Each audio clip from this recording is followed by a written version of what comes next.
Welcome everyone. Thanks for tuning into our Freshwater Stewardship Community webinar on World Turtle Day. We're really happy to have you here. You'll notice that as you're coming in, we're just making sure that everyone's cameras are off and that your microphones are muted. That's just to save as much bandwidth as possible. So if you have any questions throughout the presentation, you can feel free to type them in the chat. And while we're waiting for a few more people to enter, you can also drop in the chat where you're tuning in from today.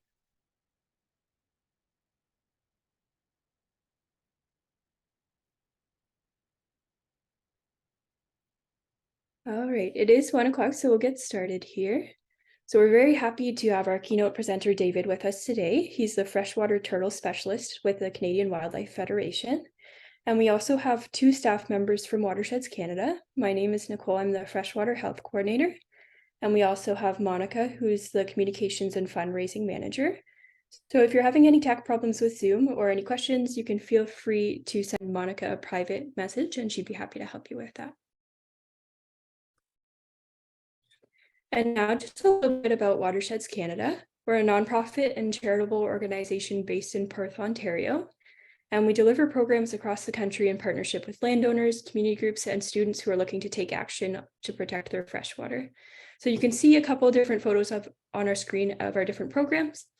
So on the top left, we have our Natural Edge program, where we work with community groups and shoreline owners to naturalize their property using native plants. On the bottom left is a photo of our Love Your Lake program, which is delivered in partnership with the Canadian Wildlife Federation. And it's a shoreline evaluation program where we fill out an assessment for each property on a lake, and each property owner gets custom recommendations that are voluntary so that they can take action on their property and help protect the entire health lake. And then on the top right is our fish habitat restoration program. So in the photo, you can see a project where we were washing a walleye spawning bed to enhance and restore the fish habitat. And on the bottom right, we have our nature discovery programming. And this is an outreach program for children and youth where we help provide them with tools to safely connect with nature.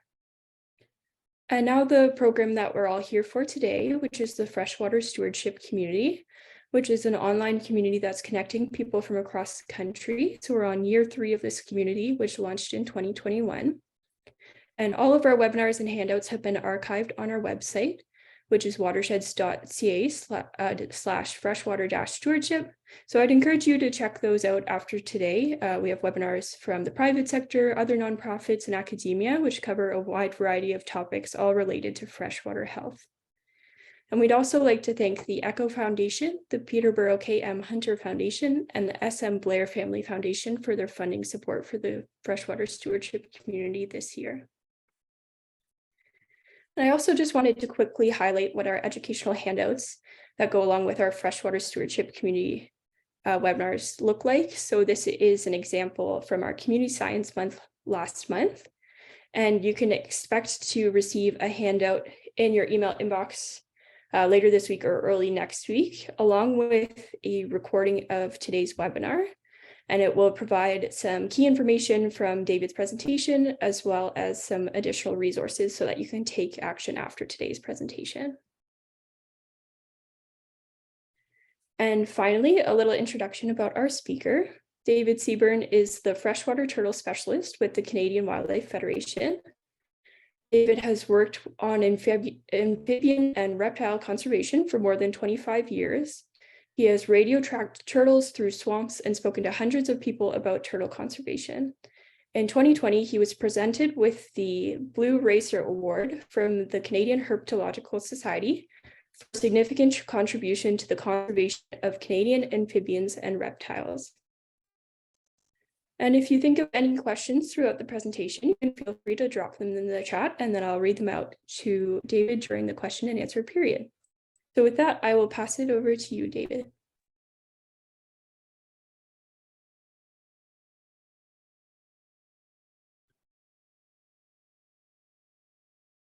Good afternoon, everyone, and thank you for attending this webinar. Just to confirm, Nicole, is my presentation up on the screen? Yes, you're good to go. All right, excellent. All right, so as Nicole said, my name is David Seburn, the Freshwater Turtle Specialist with the Canadian Wildlife Federation. Today, I'm going to be talking about our freshwater turtles in Canada, why these species are so much at risk, some of the conservation actions that we've taken over the past few years to help the turtles, and then I'll wrap up the presentation by listing a number of things that anyone can do to help the turtles.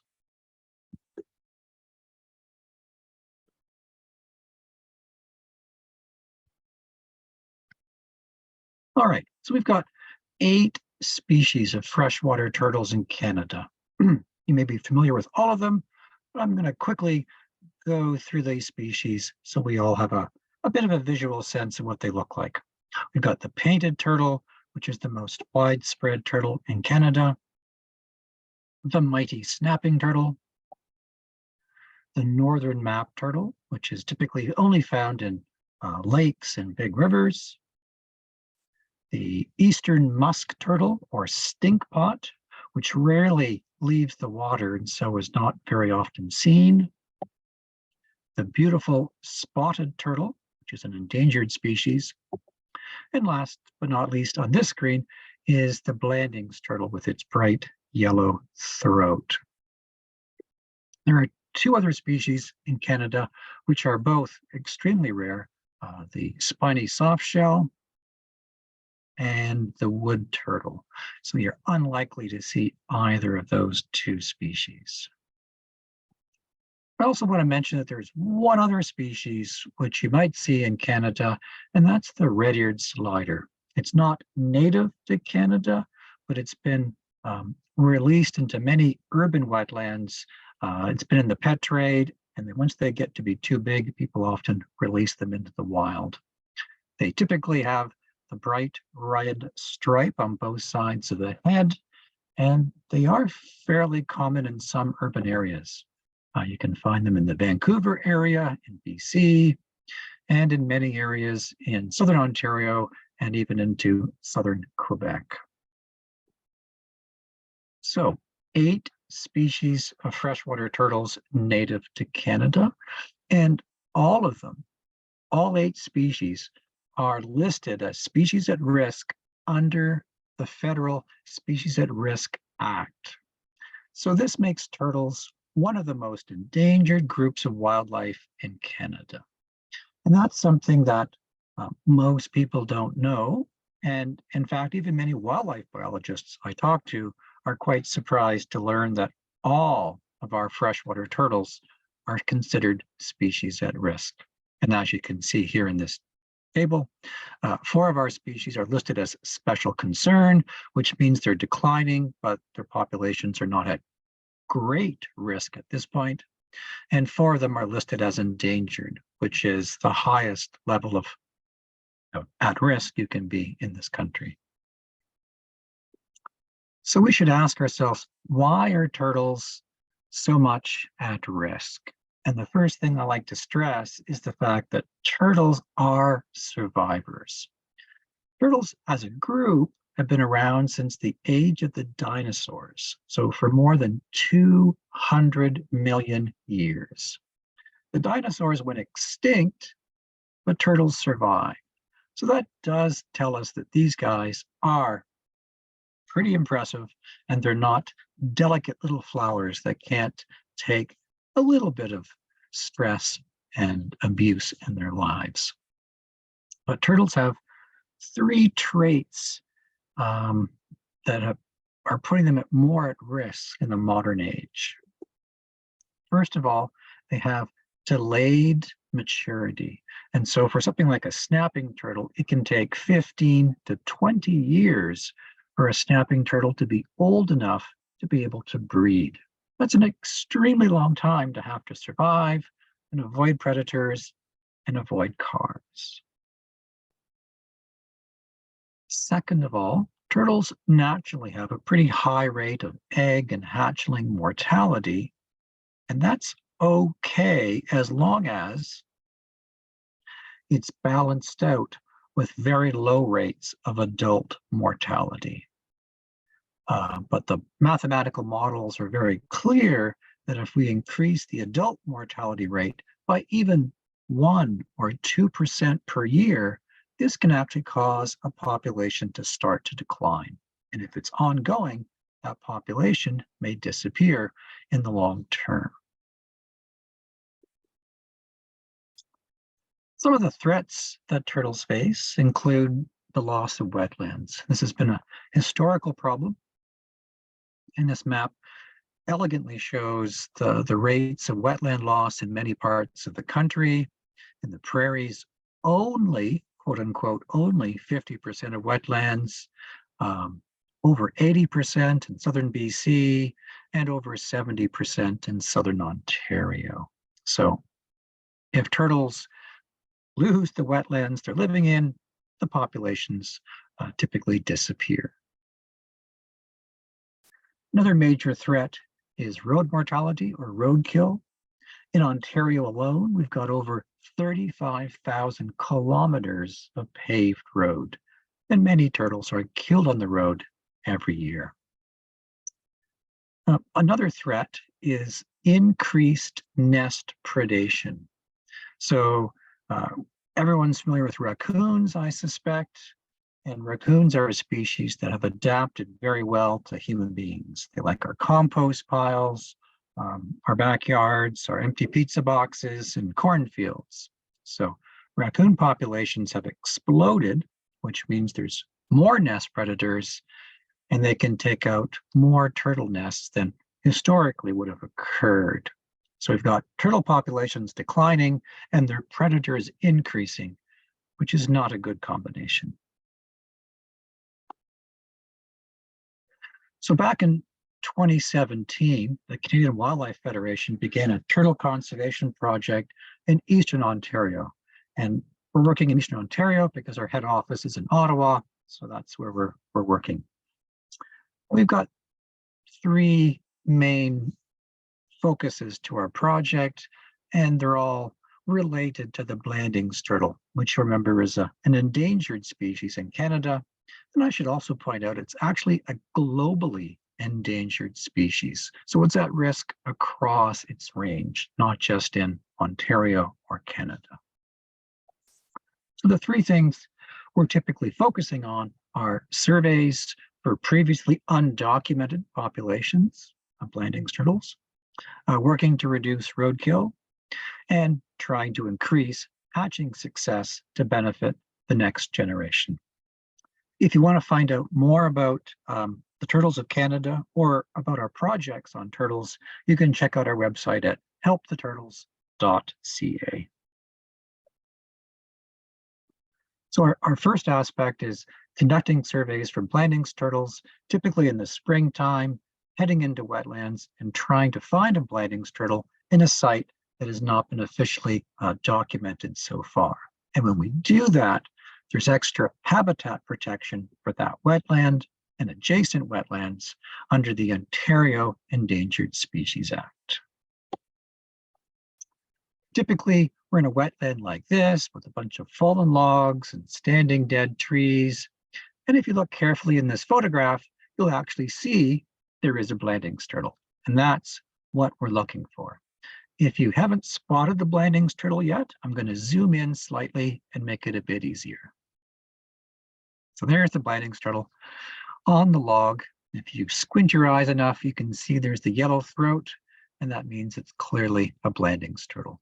So we would take a better photograph than this, we would record the location, and this would provide, as I said, habitat protection for this wetland and adjacent wetlands.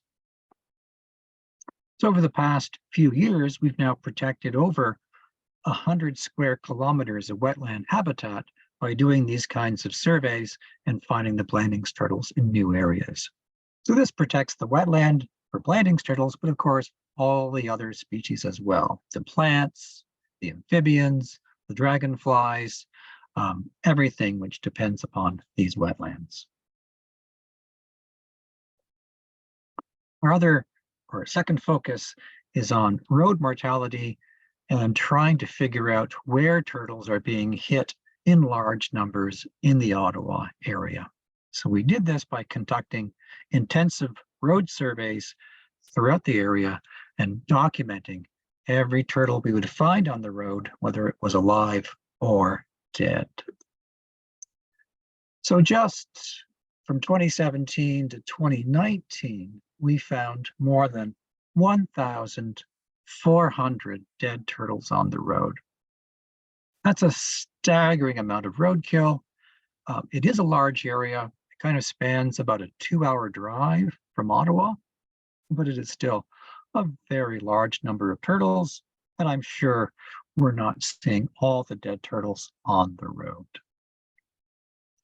And from the image here, each red dot represents a dead turtle, and you can see certain roads seem to have dead turtles the entire length of them. You may think there are no obvious hotspots, but if we zoom in, we can see that there are areas where there are many, many, many dots, and others where there's only 1 or 2. So for example, this is the largest hotspot we found in Eastern Ontario. It had 38 turtles in a short section of road, and that included painted turtles, snapping turtles, and the Blandings turtle. In this image, the blue areas indicate wetlands. So this is an example of a road going right through a wetland. So it's not a surprise that turtles might cross the road here. It turned out quite well for us in terms of road mitigation that there were no driveways along this road because it's a wetland. There were no houses there, and there was already a drainage culvert under the road which could allow passage if turtles were guided to it. So we worked with the Ministry of Transportation of Ontario, and they installed road fencing on both sides of the road. This keeps the turtles off the road and forces them to cross the road under the road through the drainage culvert. And each of the fences at the end has kind of a curve back to try to deter turtles from going around the end of the fence onto the road. So we've now identified many, many hotspots in Eastern Ontario, and we've arranged for fencing to be installed at 4 of these locations. And from doing surveys of these fenced areas after the fencing went up, we can see that we've reduced roadkill by much more than 90%, which is a pretty successful outcome. But of course, there are more hotspots that could use fencing.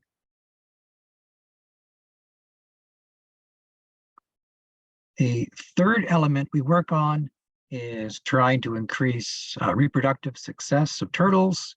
And I just want to review the nesting biology of turtles, so everyone's on the same page here. So typically in June, the turtles come out of the wetlands and look for a place to lay their eggs. They're going to pick some place that's getting full sun, at least most of the day, and typically a spot that doesn't have too many plants growing. It could be a very sandy area like the beach in this photograph. It can be a road shoulder that's hard packed gravel. Many different types of habitat, but open sun and not a lot of plants are the 2 common traits. So the female digs a hole in the ground, she lays her eggs, and then buries the eggs and pats down the soil. And that's all the parental care that the turtle gives to her eggs. From our point of view, this may not seem like the best parenting, but it has worked for turtles for 200 million years, so it's a pretty good strategy. The eggs are out of sight, but of course they may not be out of the scent of some predators. So after the turtle finishes nesting, she will pat down the nest and then head back to water and turn her back on the eggs. They're on their own from that point on. So species like raccoons or skunks or foxes have a very keen sense of smell, and they can often find these nests, dig them up, and they will eat the eggs. So if you ever see a hole like this and broken eggshells scattered on the surface, you know for certain that this was a predated nest.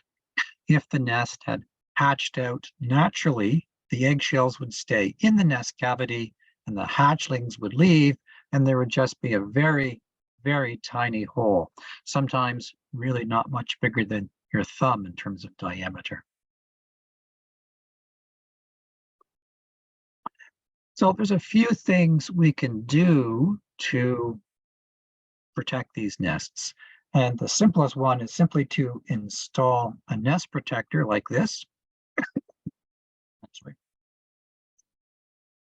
The protector is made from 2x4s with a wire mesh on top. And then we use 8-inch or 10-inch spikes in the 4 corners to keep it well attached to the ground. If there are some convenient big rocks, we might put those on the 4 corners as well. But it's very important to leave the middle part of the nest protector open. The wire mesh allows the sun to get through and warm up the soil, which is important. It also allows the rain to get through and moisten the soil because the eggs need the moisture as they're developing. And then to make sure the hatchlings can escape, we put notches on 2 sides of the nest protector. They're big enough for the hatchlings to get out, but not big enough for predators to get in. So nest protectors work pretty well, but they do have their limitations. In most places, they can't be installed along road shoulders. They can be a safety risk to any car or vehicle that's trying to pull off the road onto the shoulder. So most municipalities don't want them installed on the shoulder unless they're behind a guardrail or something like that where cars can't go. In addition, there are locations where nest protectors can't be used. You can think of perhaps an active construction site where the nest won't be safe. This is another example of a nest we found a couple of years ago. The female snapping turtle laid her eggs on this road median. So it had roads on 3 sides of it. So even if the nest had hatched out, no matter which way the hatchlings went, they would have to cross a very busy road, and that's not particularly safe. So we collected those eggs to incubate them. Unfortunately, there's also the risk with nest protectors that someone will dig up the nest and steal the eggs. This does happen, and it's been documented a few times in the last couple of years in various parts of Ontario. And although nest protectors do work fairly well, they're not 100% effective. So occasionally a nest predator will dig under the nest protector and get the nest. So we've had that happen to a couple of our nest protectors, but most have been successful. And last but not least, there's always the risk of vandalism. We've had trucks back over our nest protectors, and we've had a couple of them stolen. That just happens, especially in public areas. So the alternative is to take the nest and bring it back to a safe location and incubate the eggs so they're safe from predators and vandals and things like that. The hard part, of course, is actually finding the turtle's nest. Typically, you have to see the turtle nest to know where that nest is. And for most turtles, after they finish nesting, they pack the soil down very well, and it can be quite challenging to actually find the nest, even if you know where the turtle approximately nested.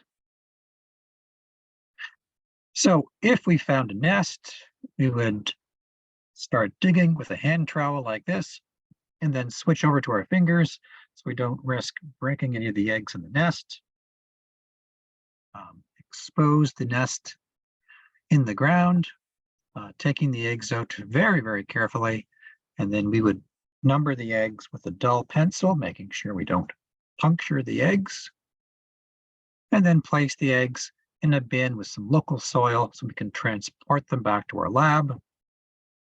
And if it's a big nest, we might need a pretty big bin for all the eggs. So we bring them back to our place, our office, and we can put them into incubators like this. The top photograph shows a nest getting ready to go in the incubator. We've switched out the local substrate with vermiculite, which is an artificial potting soil. And it works well because it absorbs moisture easily, and it's also very resistant to mold. So in case you have one egg go moldy, the mold is less likely to spread to adjacent eggs.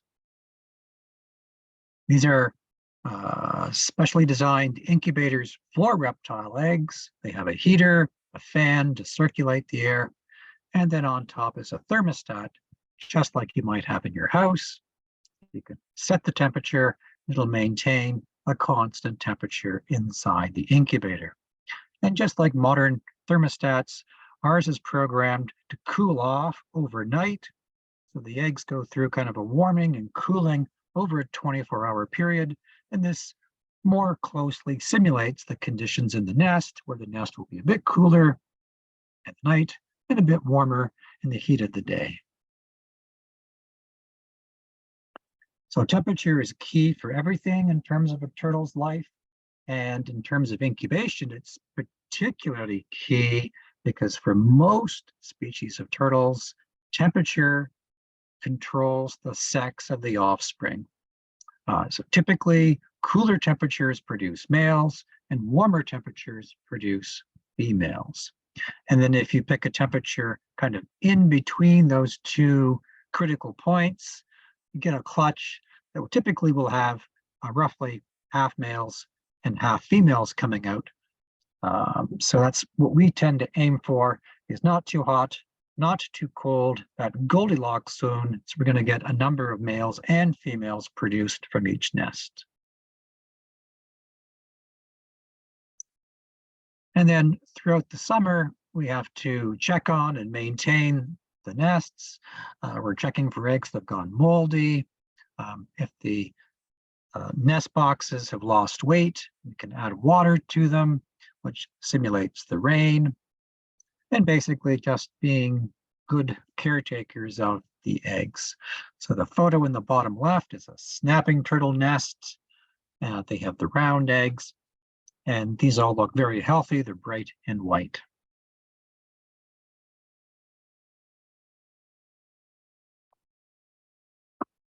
In about 2 months in our incubator, the eggs will start to hatch out. In nature, it can take longer than that. It just depends on how hot the summer is, when the eggs were laid.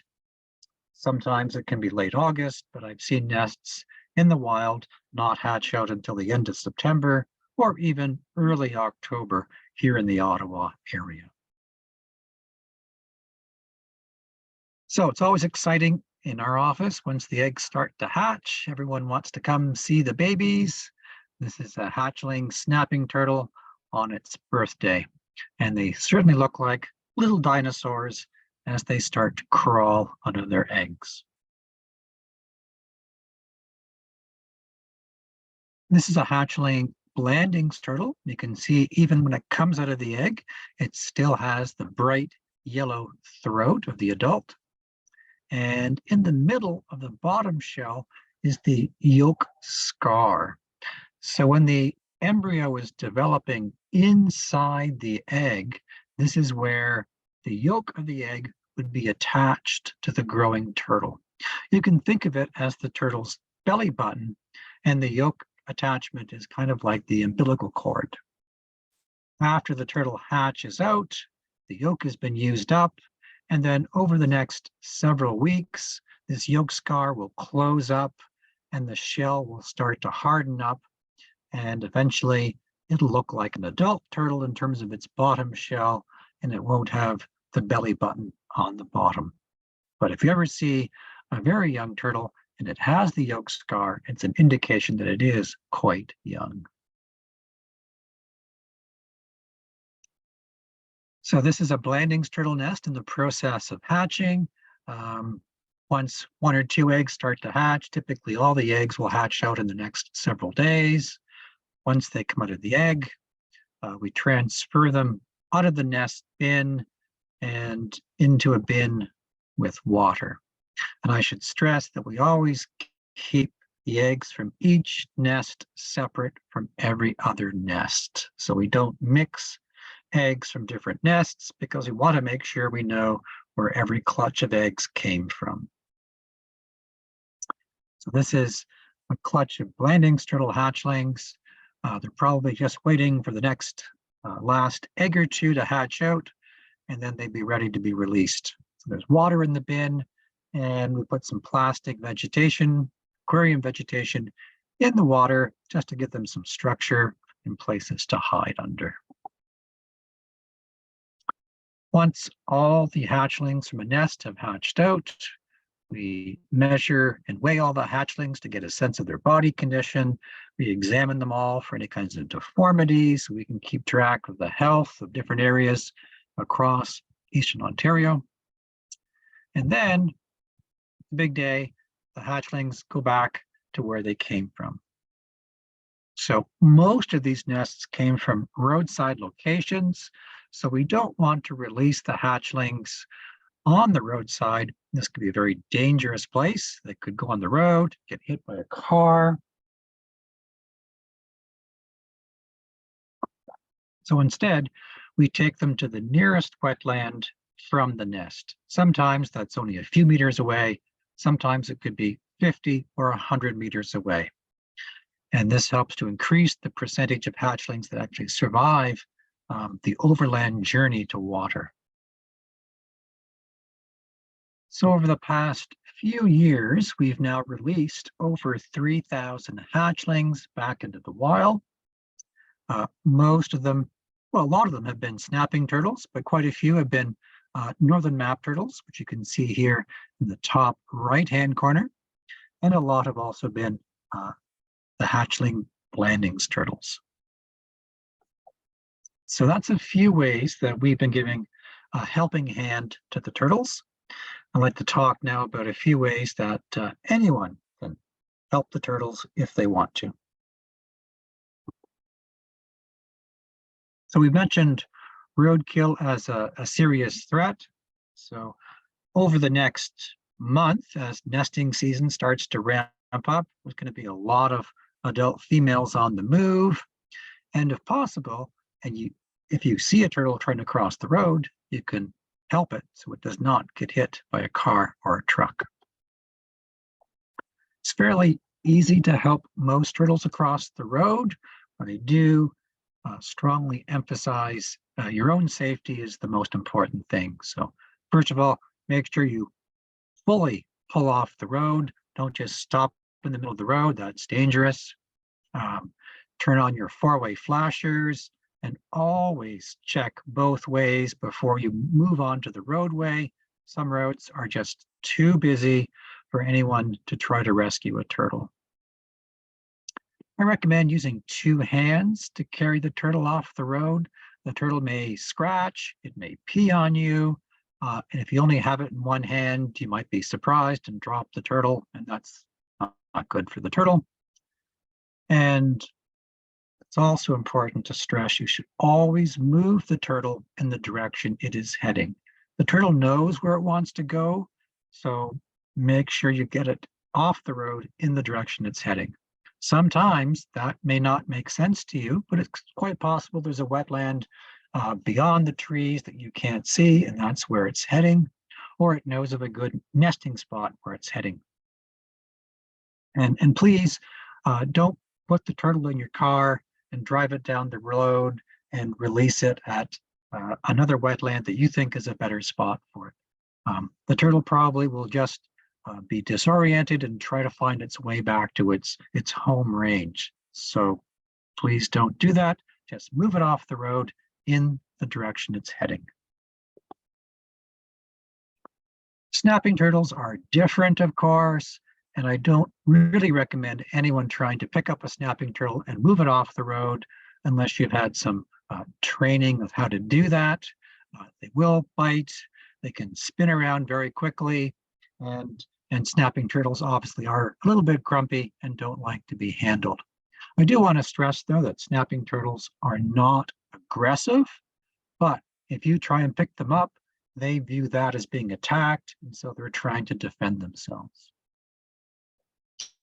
So if you grab a snapping turtle from the side of the shell, so like anywhere in front of where the hand is on this turtle, the turtle's neck is long enough, it can reach back to bite you. You really have to grab from the back of the shell But other hand-free ways of helping the turtle include taking a blanket, if there's one in your car, and tossing it over the turtle and then kind of dragging it off the road, or an old coat, maybe a shovel if you have one in the car. We have also put together a very short video on how to move a turtle off the road. And once again, you can check it out at our website, helptheturtles.ca.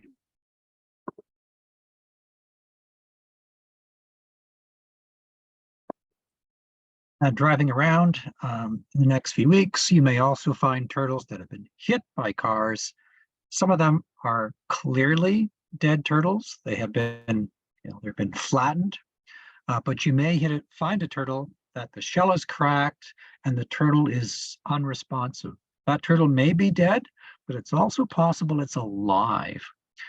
And so if there's ever any question of whether it's alive or dead, I really recommend having it sent to a rehab center, and they can provide some hydration and things like that, and they can quickly determine whether the turtle is alive or dead. In Ontario, we're lucky we have the Ontario Turtle Conservation Center, and they have a phone number here, and they have a turtle taxi system across the province. So if you find an injured turtle and pick it up, call them, someone will come pick up that turtle and arrange for it to get to the conservation center, which is outside Peterborough. Something else I encourage everyone to do is to join iNaturalist if you haven't joined it already. So on iNaturalist, we have our own project which brings together all the observations of turtles in Canada. So if you're not familiar with iNaturalist, it's an online website. It's a community science project encouraging people to report observations of plants, animals, everything else in nature that you see that's alive or dead. And it's a very, very cool project.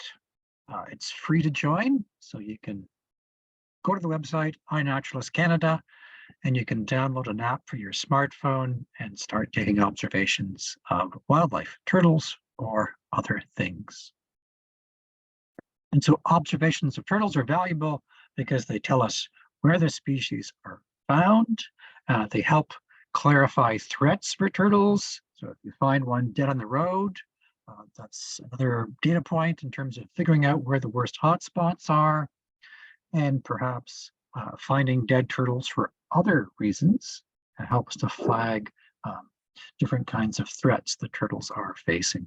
So all this information is very valuable and used by a number of researchers and conservation biologists. If you're lucky enough to have a wetland in your backyard or have a cottage where the turtles nest around your place and come out of the lake, you might want to consider building a nest protector. So on our website, we have a PDF you can download on how to build a nest protector. It's pretty straightforward. Takes one 2x4 that's 8 feet long, some wire mesh, a few screws, some nails, and you can put it together in a couple of hours. You do not have to be a master carpenter to build a nest protector. You might also be interested in joining a volunteer conservation group. I put together a list of a few groups in Ontario. I apologize, but I don't have a list of any turtle groups outside of Ontario. But these are groups in various parts of the province of Ontario. So that's a few ways that people can help turtles, and hopefully you will see a turtle crossing the road the next few weeks and you can help it on its way, or you can find a nest and help to protect that nest to give those eggs a chance to hatch out and join the next generation of turtles. Last but not least, I'd like to thank the many people that have been on our team over the last few years. It's been an amazing bunch of people to work with, and we couldn't have done all this work without them. And if anyone's got questions, I'm happy to answer questions on turtles for as long as we have time for. Thank you for that great presentation, David. Just before we jump into the question and answer period, if you have any questions, you can feel free to add them in the chat. And I just wanted to quickly let you know about our survey. So Monica will be putting the link to our survey in the chat. And if you wouldn't mind filling that out, it just takes a couple of minutes. Let us know if you enjoyed the presentation and topics that you'd like to hear about in the future. So with that, I will get started on some questions. So the first question is, how much turtle poaching is going on? That's a good question, and I think we don't know in great detail. Some people are going out and actually collecting adult turtles from the wild. There is a pet trade in some of our rarer species, and so that does happen, but it's very hard to document. And there is the poaching of eggs. There was an event, a poaching event, where about 10 nests were stolen in Eastern Ontario a couple years back. It was late August, the eggs were about ready to hatch. Someone found all the nest protectors, they flipped them up, dug up the nests and stole them.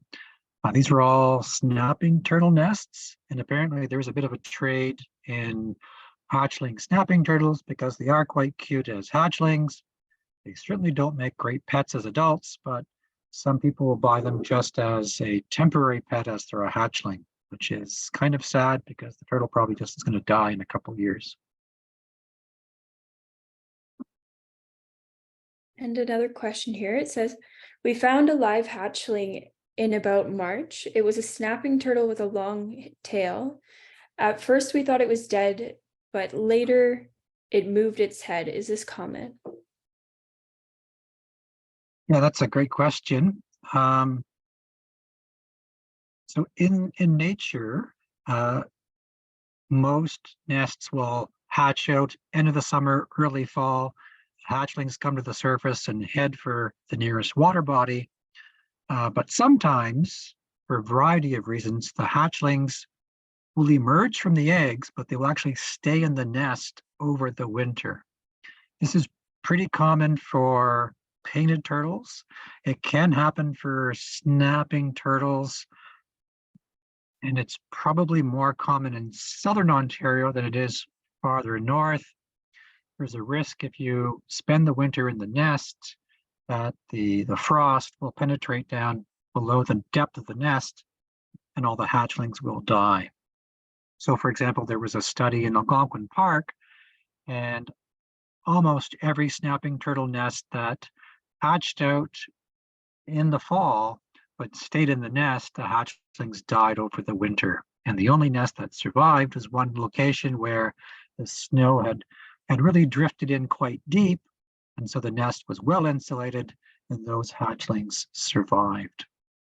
So yeah, March is pretty early unless it's extremely southern Ontario.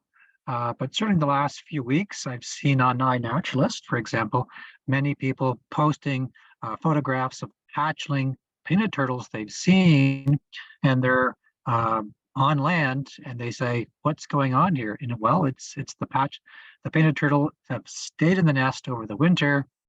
Probably the rain or the heat is enough to trigger them to move. They've come to the surface and they're heading for water. So if you find hatchlings on land and they have the yolk scar and they're the size of a loonie or a toonie, they probably have just recently emerged.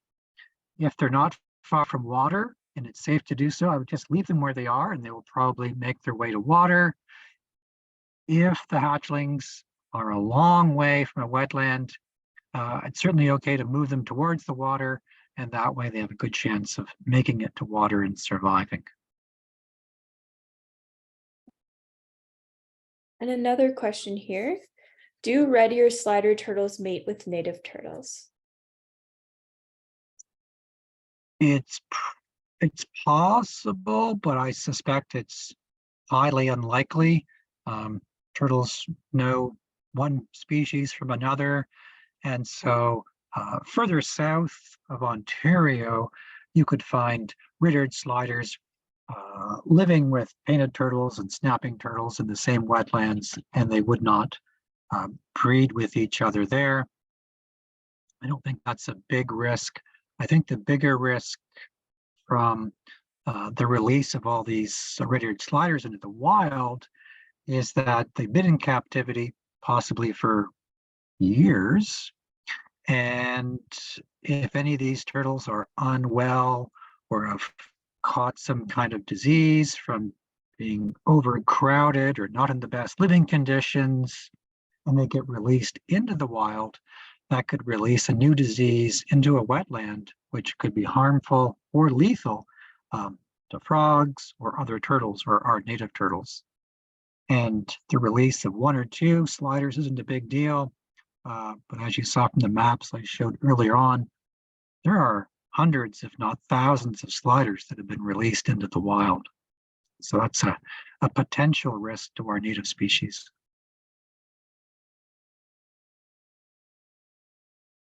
And have you seen any evidence in Canada of crows predating turtles while they're laying their eggs? I have not seen that, but I certainly have read about it. Most of the adult females probably are pretty safe from crows, but I've heard reports of when the hatchlings start to emerge and heading for water, if a crow or wren happens to find the hatchlings, then they are fair game, and they're small enough that the ravens can attack them and kill them and eat them. And how common that is really unclear. It's hard to find hatchlings on the move and be able to watch them without interfering with nature, so we don't really know, but certainly hatchlings have a lot of threats. Crows are a fairly natural part of our environment, although perhaps ravens are expanding their range.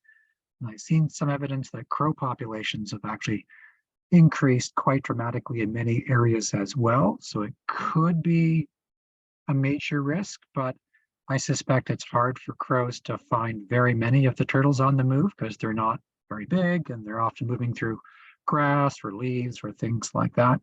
But it's certainly one of those things that we don't know enough about.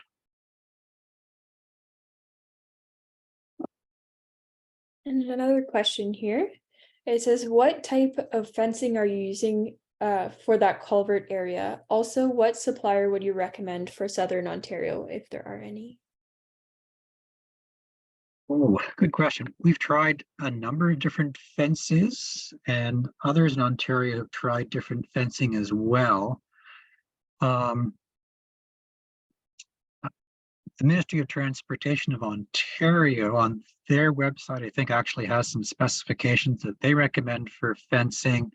And it's a very, very small mesh size, almost looks like chainmail, but it's got openings that allow water to move through. We've tried chain link fencing. That works pretty well. It doesn't keep the hatchlings off the road, but it will the adults. And in terms of suppliers, it's not like most of this fencing is unique to wildlife fencing. It can be used by other people for the purposes. And so any company that installs fencing could install a chain link fence along the roadside. And there's a number of guides online to, getting good specifications for how deep the bottom of the fence should be buried. You may also notice that the fencing had a bit of a tip out at the top. It tips away from the road. And therefore, if a turtle tries to climb the fence, and snapping turtles actually can climb chain link fence if they really want to, when they reach the tip out, they're more apt to fall off the fence and not get over the fence. So there's some things like that, but you can find those online. And I really can't recommend one particular fencing company or installer, but there are many, many places out there that will do fencing. Awesome. Thanks for that advice. And I have another question here. It says, do all male turtles have longer tails than females? Ooh, a good question. You got me stumped whenever you say all. In general, it's true, and I'm not confident enough to say whether it's true for all species, but it typically is a pretty good indication for the male. Tails tend to be a bit wider and a bit longer. It's often difficult to sex turtles because externally there's not much of a difference. It's not like birds where you think of cardinals, male and females look so different. Most of our turtles look very, very similar.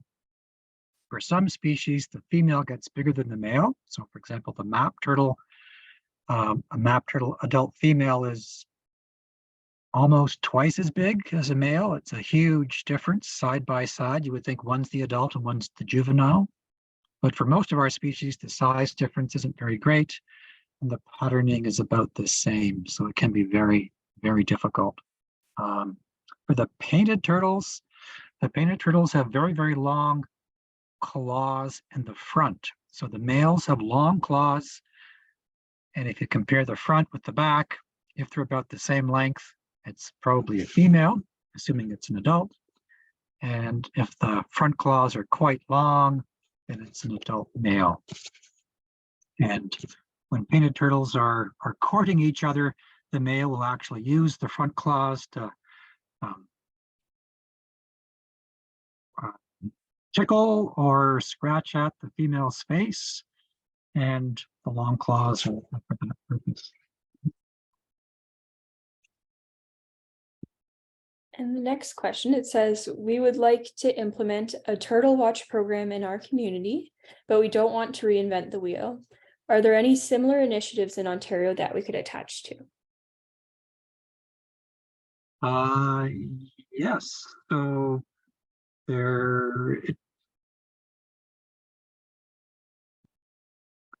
Turtles Kingston has a very active group, and in Brampton there's the Heart Lake Troopers, I believe the name is. You could probably find either of those groups on Facebook or various social media, and I think they both have websites as well. You could reach out to them. You could also reach out to me. You can probably find my email address online, or at least contact us at CWF, and I'd be happy to provide some advice as well for a new group trying to start out. A lot of groups are using things like iNaturalist as a really simple way to document turtles in their community. You can create a project, which is easy to do, and then everyone just takes their observations and adds them to that project, and all of a sudden you've got a map with all the observations of the snapping turtles and painted turtles and whatever other species of turtles you've got. One's on road or nesting. It's a pretty powerful tool, and it just makes it easier than having to create spreadsheets and share data back and forth. It's iNaturalist does it all for you, and it's free. Awesome. And we'll make sure to include some examples of those types of groups in the handout. If you want to keep an eye out for that in your inbox, it can provide some more information. And another question here, it says, I share a garden on a lake with a snapper who lays her eggs each June. Last year, the raccoons got every single one. Is there anything that I can do besides putting up a nest protector? The nest protector is the easiest thing to do. I guess other options include, if you've got some kind of fencing you could put around the nest. It has to be good enough that the raccoons can't get under the fence. So that can be tricky. The nest protector really is pretty straightforward. People have tried putting other things down instead. So like you can just put down a roll of wire mesh over top of the nest. And that can work, but then you have to take it up before the eggs are going to hatch out, because otherwise the hatchlings can't get out and they'd just be trapped under the fencing. Most nest predation happens probably in the first week and often the first night. So if you just put something down like wire mesh over the nest and take it up the 1st of July or something like that, the nest would be safe. And there's a good chance the nest would not get predated, but sometimes they do get predated in August. So once again, I'll say the nest protector really is the best option. The hatchlings can escape, and typically the predators can't get in. Oh, one thing I'll add to that is if you're in the Ottawa area, then you could contact us. And there's a couple other groups doing nest incubation. So if you're in the Muskoka area, you can contact the START project. You can find out about the START project on our website because they're a partner with us. And it just depends what part of the province you're in, if you're in Ontario. That's good to know. And another question, it says, how do you tell the difference between the different subspecies of painted turtles? It's actually fairly hard sometimes.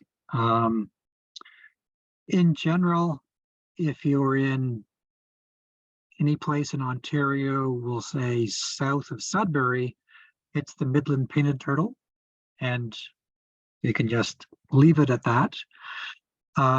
If you're in Western Canada or Western Ontario, it's the Western painted turtle. And if you're in Eastern Quebec or East, it's the Eastern painted turtle. And the contact zones between those areas is a bit vague. I don't think the subspecies issue is all that important. It is the same species. If you Google Western painted turtle and you can find a photograph of the bottom shell, it's got a very funky design on the bottom. That is the most diagnostic thing of the Western painted turtle. And it looks very different than the bottom of a Midland painted turtle. But from the top, they look fairly similar. So if you just see them basking, I don't think you can really tell subspecies apart except based on where it is.